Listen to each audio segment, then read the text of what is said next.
भादों का महीना, काली अंधियारी रात, कभी कभी रह रह कर हवा का तेज झोंका आता था और आकाश में रह रह कर बिजली भी कौन जाती थी।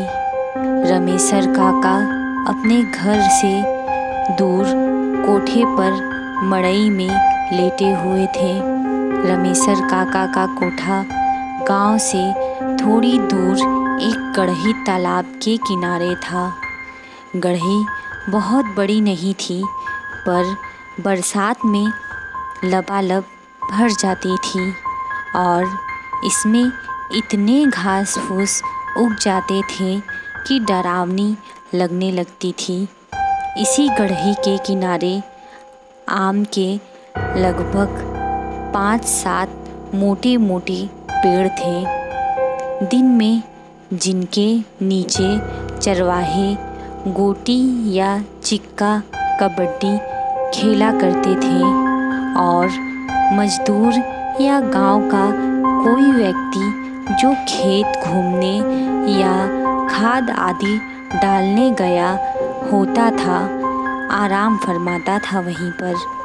धीरे धीरे रात ढल रही थी, पर हवा का तेज झोंका अब आंधी का रूप लेता चला जा रहा था।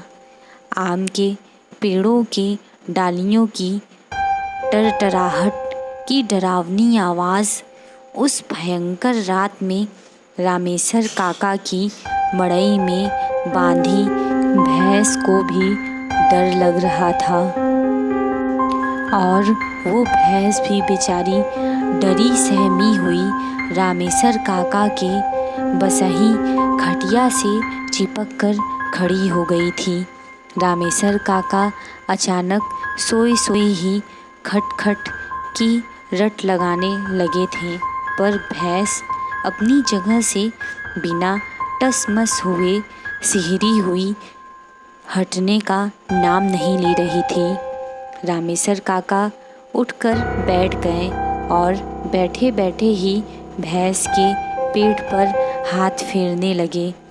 भैंस भी अपनापन पाकर रामेसर काका से और सटकर खड़ी हो गई। रामेसर काका को लगा कि शायद भैंस को मच्छर लग रहे हैं, इसीलिए बैठ नहीं रही है। बार बार पूछने से शरीर को झाड़ रही है।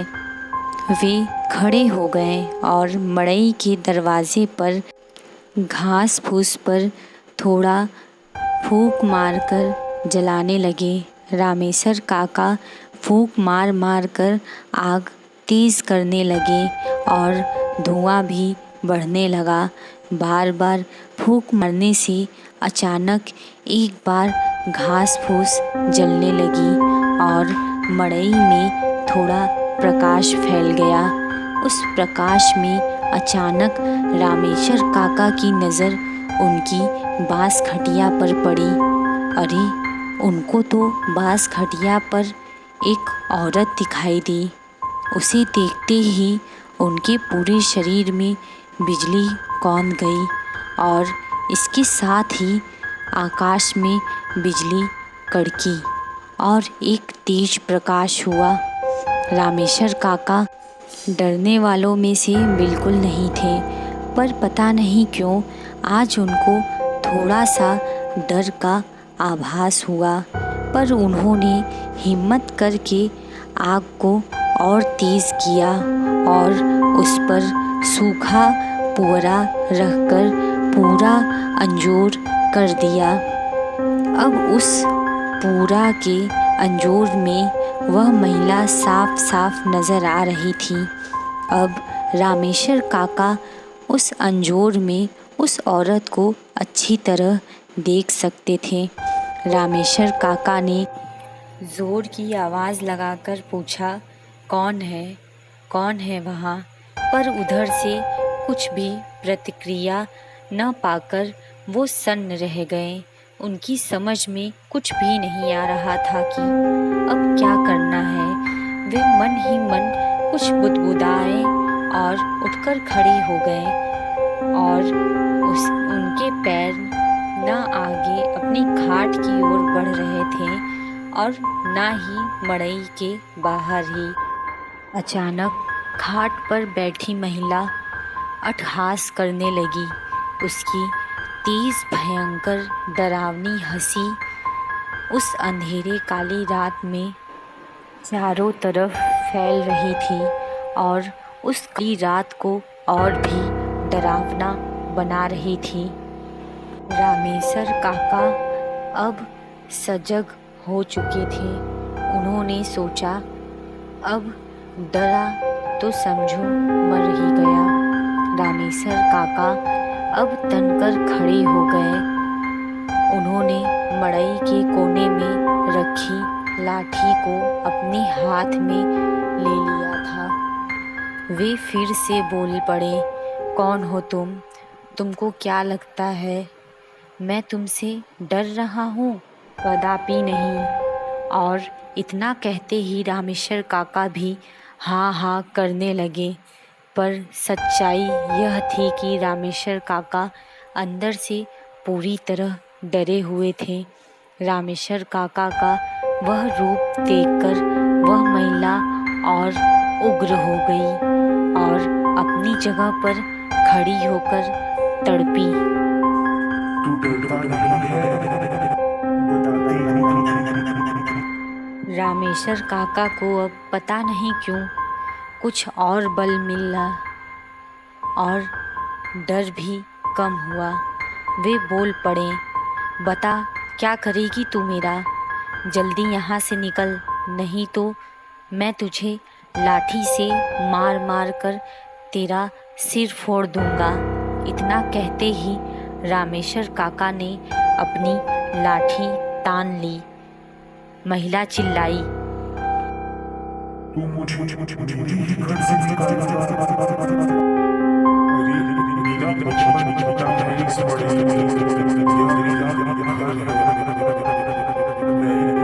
बरसों से यही रहती और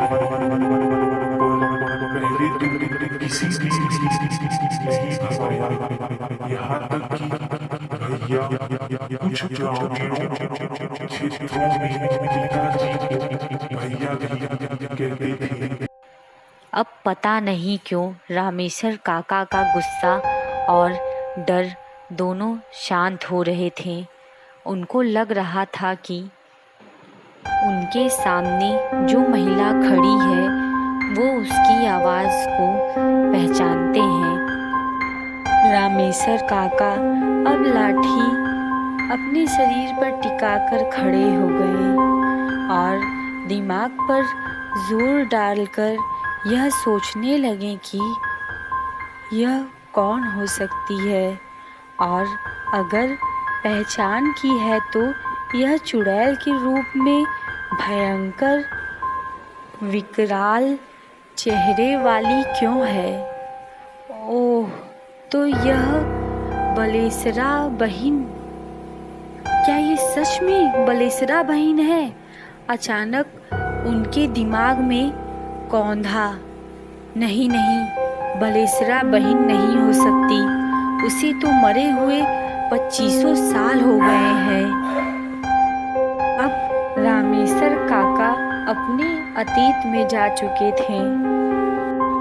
उनको सब कुछ याद आ रहा था। उस समय उनकी बलेसरा बहन 12-14 साल की थी और उम्र में उनसे 3-4 साल बड़ी थी। चारा काटने से लेकर गोबर गोहथारा करने में दोनों भाई बहन साथ साथ लगे रहते थे। एक दिन दोपहर का समय था और इसी गढ़ही पर इन्हीं आम के पेड़ों के नीचे कुछ बच्चे ओल्हा पाती खेल रहे थे। बलेसरा बहन बंदरों की भांति इस टाली से उस टाली उछल कूद कर रही थी और पेड़ के नीचे चोर बना लड़का पेड़ों पर चढ़े लड़के लड़कियों को छूने की कोशिश कर रहा था। अचानक डाली पर बैठी वह लड़की घबराकर हिलने डुलने लगी और वह डाली टूटकर नीचे गिर गई, जिससे बलेसरा बहन जिस डाली पर बैठी थी वह डाली वही थी जो कि टूट गई और बलेसरा बहन औंधे मुँह जमीन पर गिर पड़ी थी। सभी बच्चों को थकुआ मार गया था और जब तक बड़े लोग आकर बलेसरा बहन को उठाते तब तक उनकी मृत्यु हो चुकी थी। रामेसर काका अभी यही सोच रहे थे, तब से अचानक उन्हें औरत के रोने की आवाज़ सुनाई दी, बिल्कुल बलेसरा बहन की तरह। अब रामेसर काका को पूरा यकीन हो गया था कि यह बलेसरा बहन ही है। रामेसर काका अब यह भूल चुके थे कि उनकी बहन मर चुकी है। वे दौड़कर खाट के पास गए और बलेसरा बहन को अखबार में पकड़कर रोने लगे थे। उन्हें कुछ भी सूझबूझ नहीं थी। सुबह हो गई थी और वे अभी भी रोए जा रहे थे। तभी उधर कुछ लोग कुछ काम से आए और उन्हें रामेसर काका के रोने की आवाज़ सुनाई दी। उन्होंने मड़ई में झांक कर देखा तो रामेसर काका एक महिला को अखबार में पकड़कर रो रहे थे। उस महिला को देखते ही ये सभी लोग सन्न रह गए, क्योंकि वह वास्तव में बलेसरा बहन ही थी, जो कि बहुत समय पहले भगवान को प्यारी हो गई थी। धीरे धीरे यह बात पूरे गांव में आग की तरह फैल गई और उस गड़ही पर भीड़ लग गई। गांव के बुजुर्ग पंडित जी ने कहा कि दरअसल बलेसरा बहन अब मर गई। वह बच्ची नहीं थी, उनकी अंतिम क्रिया करनी चाहिए थी, पर उसे बच्ची समझकर केवल दफन कर दिया गया था और अंतिम क्रिया नहीं की गई थी। उसकी आत्मा अभी तक भटक रही है।